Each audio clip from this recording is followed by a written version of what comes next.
Welcome to the Clean Money Podcast, you guys. Huge shout out to Sailfish Spray and JR. We are at Sailfish Spray right now. The office looks a little bit different today, as you can tell. But anyway, I have an epic video with tons of knowledge for the new guy and the experienced guy. Trust me, you will gain something from this episode. Make sure to subscribe if you're in the wash business, because this channel will bring value to you in one way or another. Without further ado, let me introduce our guest for the night, JR Brandenburg. He's built up a very successful cleaning business and has recently started his journey on the retail side, Sailfish Spray. What's going on? What's up, man? Good to see you. Good to see you.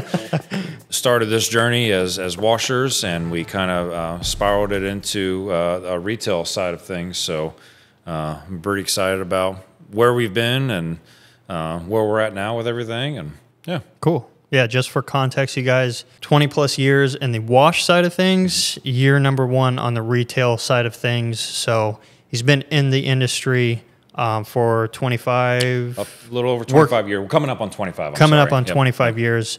So that's his story. We'll jump into question number one. If you were to restart your wash business, what are some things you'd do differently with the knowledge you have now? That's a great question. So one of the things you'll realize real quick, no matter what your company name is, mine being Deep South Pressure Cleaning, people aren't hiring Deep South Pressure Cleaning. They're hiring JR for everything. So one of the things that I've had to... that I would have redone is, as I've learned to expand, which it took me a long time to get to where I'm at right now, but once I learned to grow the company, to truly start tackling this market and being one of the top dogs in this area, I had to realize that my clientele was hiring me. And they were hiring me because they knew that they felt that their house was probably a little more unique than the next guy, even though it's the same thing over and over again. You know, same cookie cutter house. Exactly, yeah. One of the things I probably would have changed is a little more cross training with my guys to meet the customer's expectations that they're so used to with me, because they weren't hiring Deep South, they were hiring JR. So I have to not only, in a sense, train my customers to now have to accept the fact that I'm not going to be there on every single job. But it was, a little bit of a learning curve for me, because I wanted my guys to do exactly everything that I did for that. And you just cannot teach every single one of your employees everything that you do. There's no textbook that goes with it. So, I probably would have done things differently when I started to grow, is a little more cross-training, one-on-one with my guys, more so than, when I started with employees 1, 2, and 3, that was one-on-one. But when I started adding 4, 5, 6, it was more of, we were just adding employees to feed a drive that was there. So I would change that by getting a little more entailed. So my company grew to my standards of things. We grew naturally and organically just by attrition.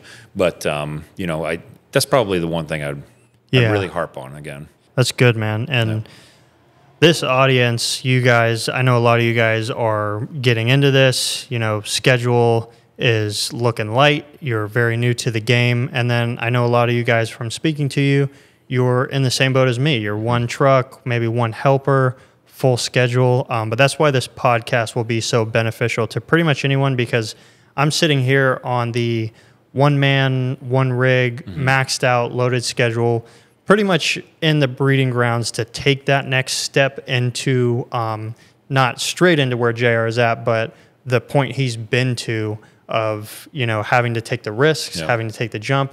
Okay, let's go from owner-operator to running my business from the outside in.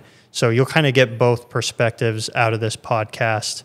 But I love what you said. I think it's a good message to relay to everyone that's in my situation, kind of scared to take the leap, is just focus on your crew, focus on being a leader, focus on who's going to be the face of your business, because it can make or break your business. Absolutely. If you have a crappy hiring system and you're just looking for the cheapest dude to go run your business, then don't expect much out of your business. We'll jump into question number 2, kind of tying into the first one. Explain the transition from being an owner-operator to where you're at now, out of the field, running your wash business, running your Sailfish Spray retail side of things. Explain that transition and some of the risks you took. That transition was difficult for me because I had the owner-operator mentality the entire way through. So I had a really hard time with delegating my responsibilities onto the next guy because you are so used to just doing it your way. When you start, running employees number 1, 2, and 3, sometimes I was never a great teacher, so sometimes it was easier for me to just jump in there and do it myself. And Absolutely. Nobody learns that way. So in this industry, you can't teach everything. It comes with experience. You have to cross that bridge when you get to it, because not every brick paver is the same, not every roof tile is the same, not every house wash is the same, and you learn that with time. That's good advice, and I like that you're talking about this, because speaking personally, and I know a lot of these guys can relate, like what you said about teaching your guys kind of how to mimic you. I see so many owner-operators on the internet, talking to them in person, on the phone, whatever it may be, but it's like they have this mentality that they're the best washer in the game, and that no one can mimic them. And I just read a post the other day, like, I have techniques that are unteachable. And it's like, dude, you don't. I promise you, you don't. But it's letting go. Like the biggest companies you look at, it's multiple crews. And it's multiple crews doing really good jobs. Even though they're not you, they're still crushing it. And it's this ego thing that we have as, starting this business from the ground up. It's this ego thing that... taking on the world. Yeah. Oh, I did this and I made it this way. But in reality, you're pretty level with the next guy that's willing to learn. And he'll do a great job for you. Like we've talked about our employees before, and making that jump with my brother Chris kind of running the field now more than I do. I'm in awe that so many people are like, Chris did a great job. And not that I doubted him by any means, but it's just like we have this mindset, like there's no way that someone's going to do the job I did. There's no way that someone will take care of the property. And especially I would say I could speak for probably most owner operators. Once you start expanding out, usually that employee 1, 2, or 3 and 3 is usually a family member, close buddy of yours. It's somebody that's near and dear. Almost always it's a family member, but or your best friend or your groomsman or whatever. It's and same thing on the women's side of things. It's somebody that's close to you. So now you're introducing the friends and business thing. So then you have to learn how to conquer that at the same time as delegating without affecting relationships too, because it's hard. One of the hardest steps to getting to the point where I'm at was to get to that next level. We all start off here on the stepping ladder, but to get up to that second step, you plateau real quick, and you'll learn real fast that you can't make friends with your employees. So you have to learn to delegate. You have to learn to draw a line between business and your employees, or business and family, however the case is. I like that you brought up family being a big tie into a lot of our first employees, and even for some people, that's like your business partner. And the stigma around that is don't do business with your family, don't do business with your friends.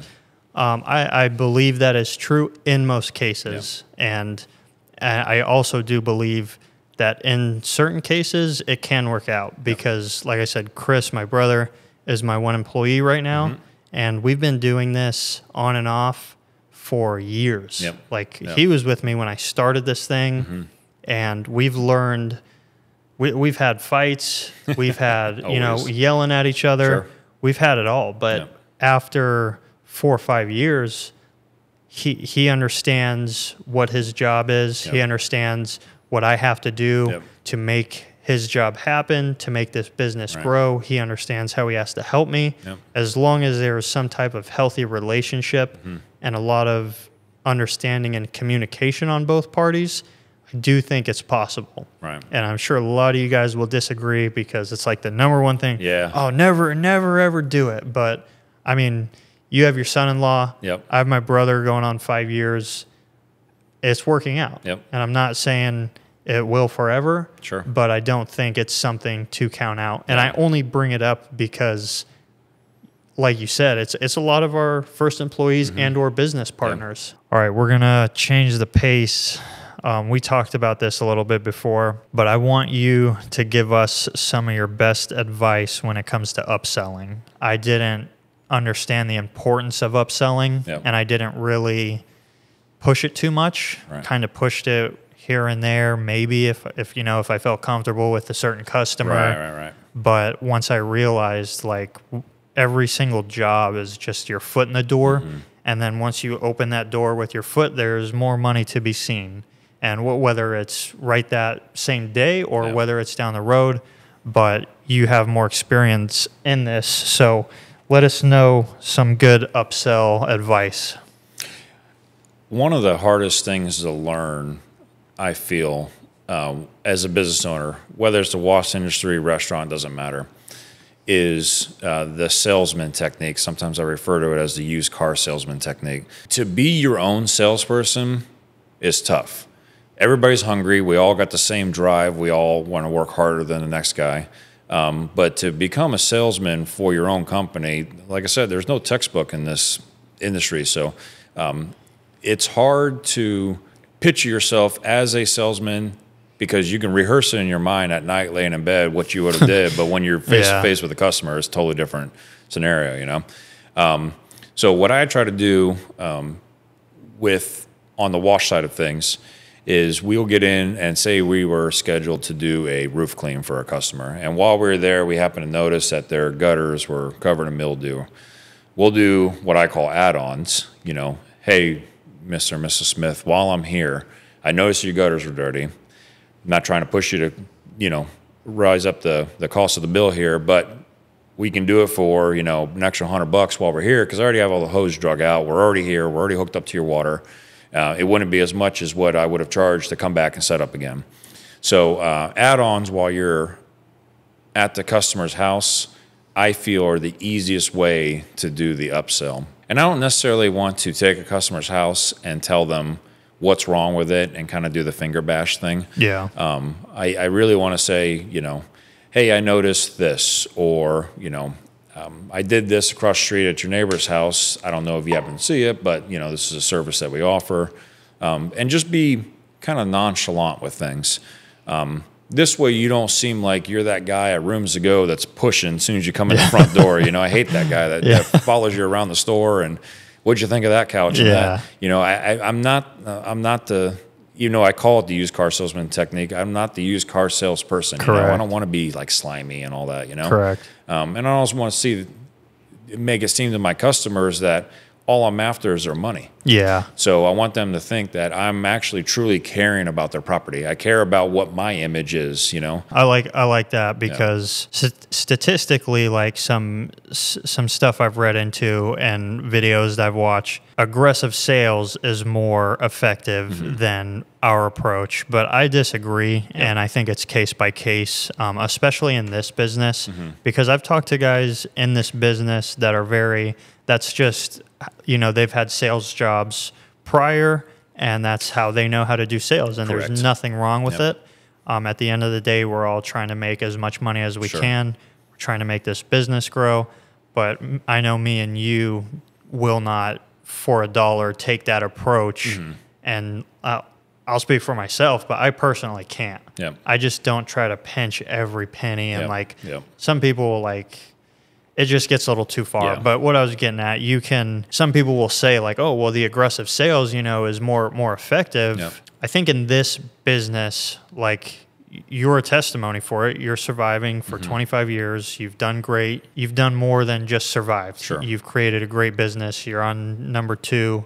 But I think it's very important that you guys understand when you do upsells in this business, no matter what you're upselling, as long as you're thinking about, just make sure it's benefiting your customer and that's truly the reason. Because like you said for yourself, it's like, hey, that looks really dirty. We just made your driveway look absolutely beautiful, but you got green algae on your gutter. Let us fix that up. And I do the same exact thing, especially lately since I've been practicing upsells.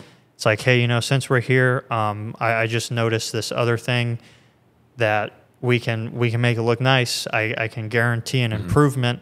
If not, don't worry about it.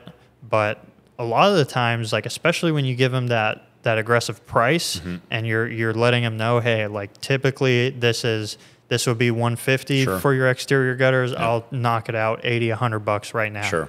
They appreciate it because they don't even know that it was dirty. Right. And then a lot of the times they realize is when you cleaned something else and they're like, oh, now I realize my back patio is dirty. Right. And so when you remind them in a nice manner, I think it is more successful than in this business, more successful than trying to just upsell every single line item that you possibly can, like the first thing you do when you arrive to the house. Yeah, and you don't come off as that slimy salesperson.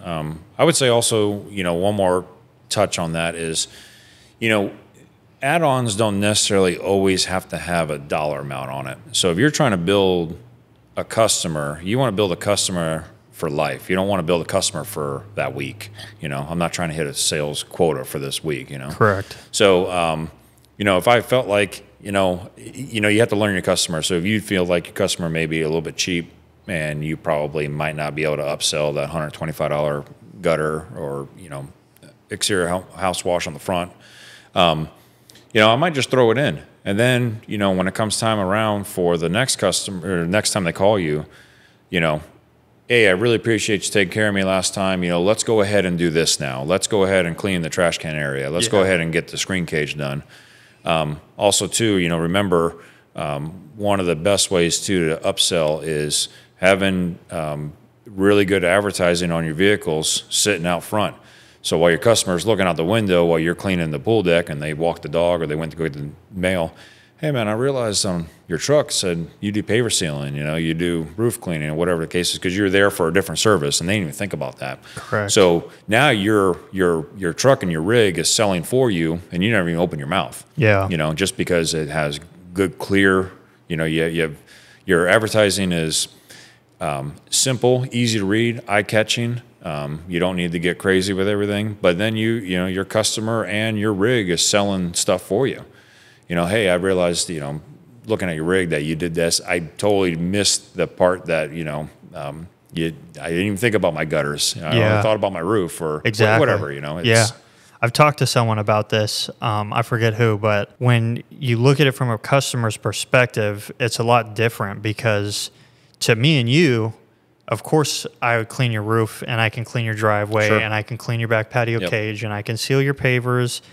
But to a customer, and I'm sure you know what I'm talking about, they'll be like, well, do you do this too? And in our head, it's like, of course I do.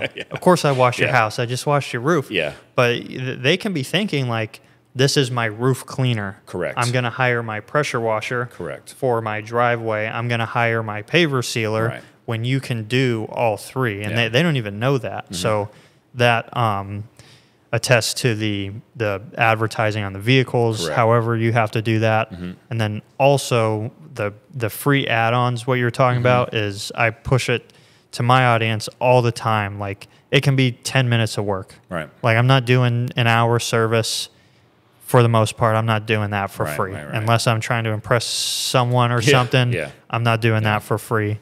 But even those 10, 15-minute services that you can knock out really quick, the sidewalks when you do a paver seal, the mailbox, even just the front of the house, the little garage area always has spider webs. Knock that down. They're going to notice. And they're going to, when you do that stuff, it's like customer for life. Right. Because surprisingly, not a lot of people do it. Yeah. So the idea is, not only are you trying to pick up that customer, but you love to pick up all their neighbors. Mm-hmm. So when you come back a year later, you're doing Mrs. Smith and her 4 neighbors down the street. And then that's when you start making money. When you set up in between 2 houses, clean them both at the same time, drag your hoses versus reeling all your stuff back up, move on to the next one. Then you're, wham, bam, thank you, ma'am. So if you leave, add-ons are great, but every once in a while throw in that freebie because that will help you sell the job across the street. That'll help you sell the house next door. Yeah. That'll help you get the rest of that street, that neighborhood per se. Yeah. Like you say, your customers are your salesmen. Yep. Like you do that AC pad yep. that's covered with mold, you do that, they're gonna see it. Like some people have this mentality that they're not gonna notice this or that, and it's like 99% of your customers, unless they're like handicapped, they're gonna come out right when you leave. They're gonna come look at everything from every angle, and not to mention like what they can see from the inside of their windows. Like, did you hit what they can see from the inside of their windows? Did you hit the inside of the gutters? Correct. And it just drives me absolutely crazy. But it just reminds me of what I said earlier, that not everyone can survive as a business person. And we have this mentality and this meticulous work. But that's what will help you guys. And if you're not like that, just take this as advice. And understand that if you're not separating yourself from the average dude that's doing this, you're not going to get farther than the average dude. You're going to fall behind or stay stagnant. But we'll move on to question 4, unless you got any other things you want to touch up on that. I don't think so. Topic number 4, you guys. What should the new guy focus on first when entering this business? So I want you to dive deep into your earlier years when you just started out, and I'll give some input on this as well after you. But a lot of the audience is newer as well, and they don't have a busy schedule like us. They don't have the equipment we have. They don't have the years of experience. And I know for myself, I wish I focused on certain things a little more than other things than I did in the beginning. But like you said, with time, like I became a businessman as I grew because I had to be to survive in this business organically. Yeah, exactly. So maybe to the guy that is on year 1, 2, what would you tell him? You know, he's got his equipment, he's got a slow schedule, he's trying to get the ball rolling, he's got low budget for things right now. What would you tell him to focus on the most? I would say, you know, try not to think about how am I going to pay my bills this week? Think about your company as a whole and how you're going to be able to grow it in the future. You're not going to go out there and hit the ground running and make 200 grand in the first year. It's just not going to happen, you know, unless you are extremely blessed. And if you are, please write to me and tell me how you did it, because I will take a page out of your book. But, you know, it's hard to tell somebody that because they don't have big capital in their bank account, right? They may or may not have borrowed money. Most of the time, probably 95% of the time, you're working off of whatever, you know, restaurant job you had left over, and you're hitting those funds. So don't get discouraged by year 1, this year especially. You know, get out there, do the grind. Remember, you know, if you are looking professional and your rig is clean and you're doing a great job, you're not trying to you know, give away the farm, but you also don't want to be the most expensive guy in the world. So I would say for the guys starting out, just make sure you think about your 2-year plan. And then when you get closer to that 2 year, you're going to think about your 5-year plan, then think about your 10-year plan. If this is the industry that you want to grow in. It's not for everybody, you know.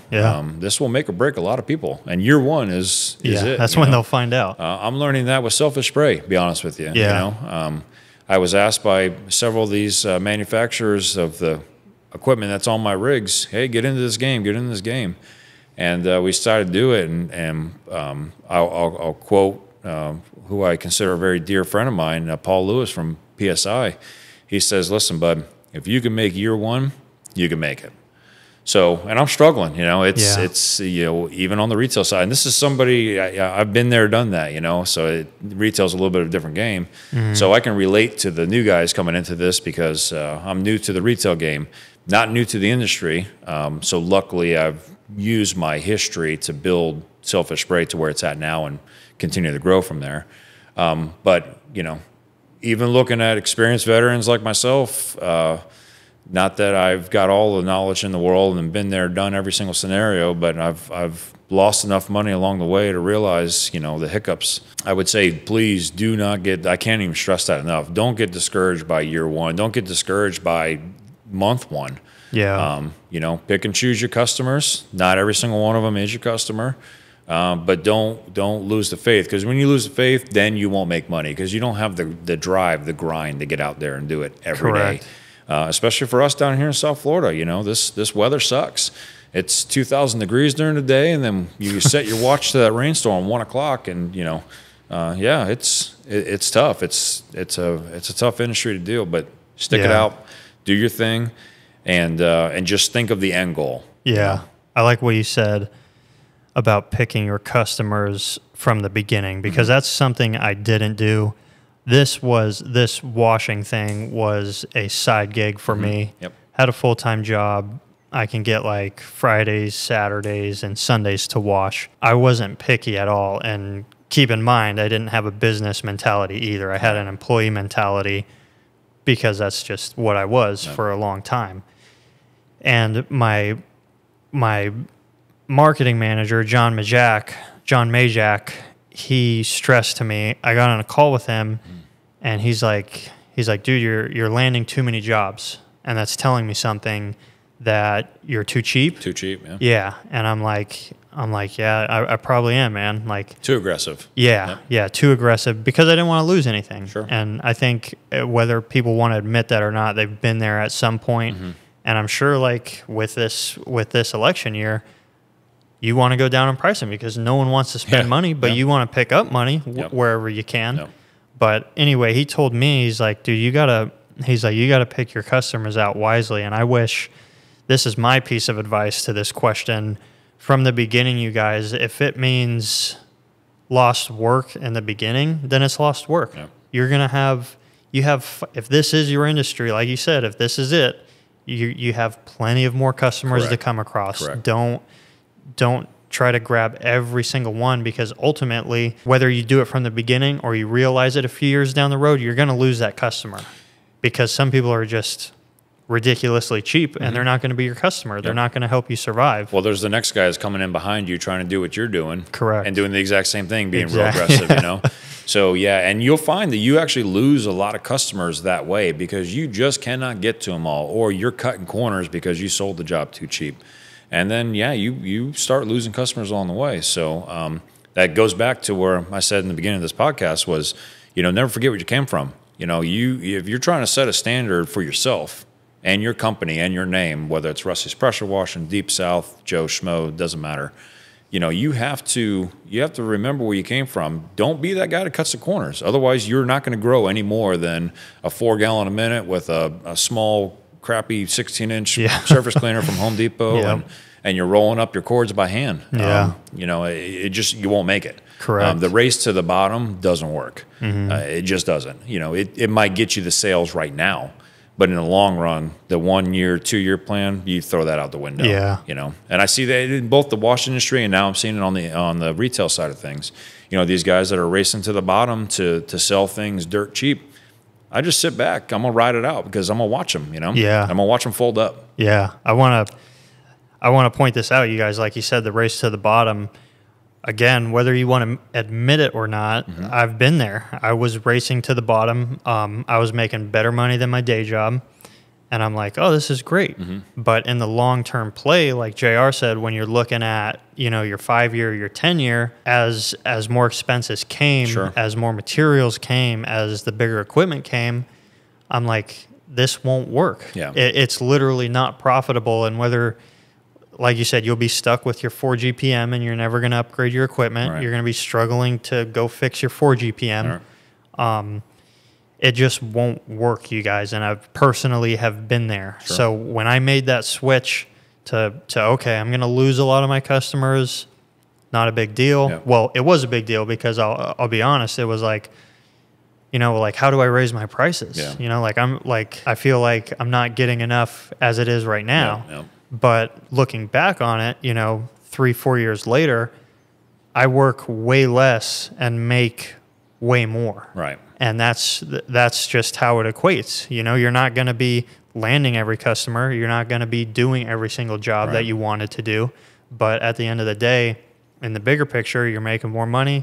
You're working less. And when you can fill that up with 2 months out, then you're in a good position. And, you know, what comes back to that $99 guy model, you know, when you sit back and you look at it from the outside looking in on the big picture, it makes sense on paper.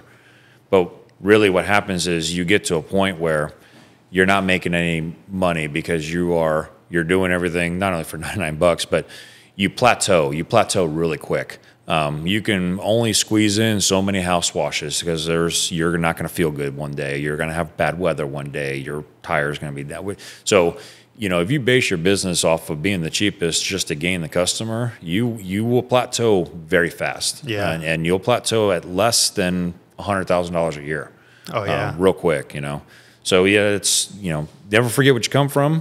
Be proud of what you have. Don't be too proud. That's not saying you should be charging $1,000 for a 1,600 square foot roof to clean it. But to touch upon that, the second thing that I've learned listening to old timers and taking guidance from the veterans that have been doing this is, one was never forget what you came from. But two is there's two people in the world. You have followers and you have leaders. If you're a follower, you'll plateau. You're the $99 guy. You're never going to get any further than that. If you're a leader and you actually take pride in your business and you work from there, and continue to lead not only your company but in the industry, you can only go uphill. There's just Yeah. you can't go downhill with that mentality. So, Definitely. Yeah. That's great advice, man. Yeah. Were you on the cheaper end when you started, or because you have the business background, you kind of knew numbers better? Like I'm sure I'm almost positive your game planning was a little bit better than mine, because I was just full gung ho. Like I said, headed to Home Depot. I'm a pressure washer now. Yeah. So I'm sure you had a little more knowledge going into a business. So did you go through the learning curve of like, okay, I need to raise my prices, I'm kind of sinking right now? Or did you just right from the beginning have that mentality of like, look, if you don't want to pay, I understand. I'm not for everybody. On to the next one. A little bit of both. I was the guy that started off with a little Ford Ranger, 4 gallon a minute, rolling up cords by hand, sliding my 4 gallon a minute out of back of my truck down a 2x4 so I can get it out and humping it back in. And I have a bad back to prove it. I would say it's a combination of both. Along the way, you learn to raise your prices accordingly. Some of the things that you really can't get away with is like your square footage number for concrete and stuff like that. That's kind of a labor intensive thing. But when you have a labor and material type situation, then you can raise your price accordingly to work with the gross profit dollars that you want to make. And when I say gross profit, that's after you've taken out what it costs for your cell phone, your truck, your oil changes, and the money you have to set aside for the depreciation for your truck and your equipment breaking down, your true gross profit dollars. You'll learn over time that it's a very delicate dance between raising your prices and picking your customers at the same time, because you can't come in there cocky and thinking you're going to, this is my price and take it or leave it, because then you're going to go backwards again. So that comes back to having the confidence in your business plan and your business model that you want to have. And when I say business model, I'm not talking like just numbers. We're talking business model like, this is where I want to be at with my customer base. This is where I want to be at with X amount of trucks on the road. This is where I want to be at dollars-wise in the bank account. I want to have that rainy day fund set aside for when I do get sick, And so it's a delicate balance. It's a dance between raising your prices and picking your customers. But again, that also falls back to, you got your leaders and followers in the world. You have to lead with what you think is right for your business.